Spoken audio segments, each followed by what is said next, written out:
محترم ناظرین کرام، گزشتہ کل یعنی کہ بروز جمعہ کو وقف ترمیمی ایکٹ کے خلاف ملک بھر میں مسلمانوں نے مختلف مقامات پر اور مختلف انداز میں احتجاجات درج کروائے۔ اسی طرح مسلم پرسنل لا بورڈ کے جنرل سیکریٹری مولانا فضل الرحیم مجددی نے کہا کہ وقف بچاؤ مہم 11 اپریل سے 7 جولائی 2025 تک چلے گی۔ ہم وقف ایکٹ میں منمانی کے خلاف ہیں۔ یہ لوگ وقف پر قبضہ کرنا چاہتے ہیں۔ ہم اپنی مہم پر امن طریقے سے چلائیں گے۔ انہوں نے کہا کہ سرکار پر دباؤ بنائیں گے تاکہ اس قانون کو واپس لیا جائے۔ اسی طرح 30 اپریل کو رات 9 بجے مسلمان آدھے گھنٹے کے لیے اپنے گھروں اور کارخانوں کی لائٹس بند کر کے خاموش احتجاج درج کروائیں۔ وقف قانون کے خلاف دہلی کے رام لیلا میدان میں ایک پروگرام بھی ہوگا۔ اسی طرح وقف ترمیمی قانون کے خلاف ملک کی کئی ریاستوں میں احتجاجی مظاہرے دیکھنے کو ملے۔ جمعہ کی وجہ سے کئی مساجد کے باہر پرامن احتجاج کرتے ہوئے لوگ دکھائی پڑے، جو بازوؤں پر کالی پٹی باندھ کر اور بینر ہاتھ میں لے کر خاموشی سے اپنی ناراضگی کا اظہار کر رہے تھے۔ کئی مقامات پر نماز جمعہ کے بعد مسلم طبقہ انسانی زنجیر بنا کر بھی احتجاجی مظاہرہ کرتا ہوا دکھائی دیا۔ اسی طرح مغربی بنگال کے دارالحکومت کولکتہ میں واقع عالیہ یونیورسٹی کے طلباء وقف ترمیم کے خلاف کیمپس میں احتجاجی مارچ نکال رہے ہیں۔ ایکٹ کو واپس لینے کا مطالبہ کرنے والے ہزاروں طلباء نے پارک سرکس کے علاقے میں 7 پوائنٹ کراسنگ کو بلاک بھی کر دیا تھا۔ مرکزی سرکار کے خلاف نعرے بازی کی۔ یونیورسٹی کے طلباء و طالبات کی قیادت میں مارچ کے دوران حکومت کے متعصبانہ رویے پر ناراضگی بھی جتائی۔ آئینی حقوق سے انکار نہیں کیا جا سکتا۔ احتجاج کے دوران آویزہ ایک بڑے بینر پہ لکھا تھا کہ آئینی حقوق سے انکار نہیں کیا جا سکتا۔ مظاہرے کے دوران مظاہرین نے بھارتی پرچم بھی لہرایا۔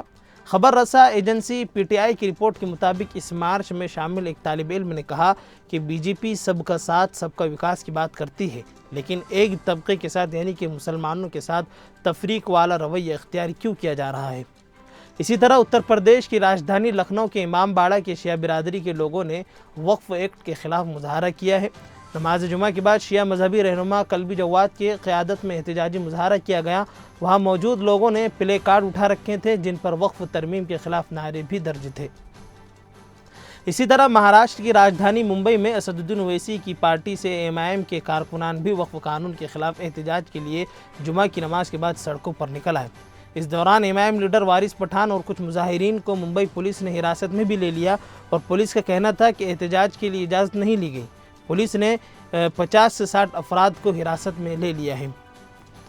جموں کشمیر میں پی ڈی پی نے وقف ایکٹ کے خلاف جمعہ یعنی کہ 11 اپریل کو سری نگر میں احتجاج کیا۔ پارٹی نے مرکزی حکومت پر مسلمانوں کو پسماندہ کرنے کے لیے استعمال کرنے کا الزام لگایا۔ مظاہرین نے ہاتھوں میں پلے کارڈ اٹھا رکھے تھے اور وقف بل منظور نہیں کے نعرے بھی لگائے گئے۔ کارکن پارٹی دفتر سے باہر شہر کے وسط میں احتجاج کرنے نکلے تو پولیس نے انہیں روک دیا۔ اسی طرح راجستھان اور بہار میں بھی کئی مساجد کے باہر نماز جمعہ کے بعد مسلم طبقہ وقف ترمیمی قانون کے خلاف مظاہرہ کرتا ہوا دکھائی دیا۔ راجستھان کے جے پور میں بھی نعرے بازی دیکھنے کو ملی۔ جے پور واقع قریشیان مسجد کے باہر بڑی تعداد میں لوگ مظاہرے میں شامل ہوئے۔ اسی طرح وقف ترمیمی ایکٹ سے متعلق دائر درخواستوں کی سماعت کے لیے تاریخ اور بینچ کا بھی فیصلہ ہو گیا ہے۔